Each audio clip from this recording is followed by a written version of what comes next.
দেখো বন্ধুরা, ছেলের জন্মদিন, তাই ওর পছন্দের সব রান্না বান্না করেছি।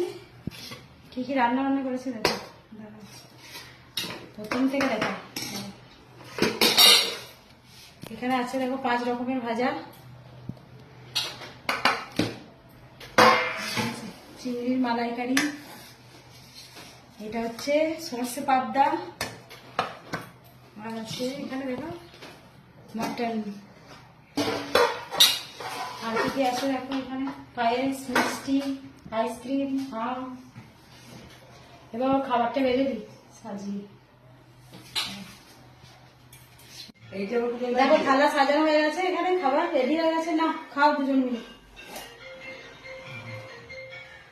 তোমার দিদি হয়ে গেছে, চিংড়ি মাছটা এখানে খেতে শুরু করবো। খাও। হ্যাঁ খাও।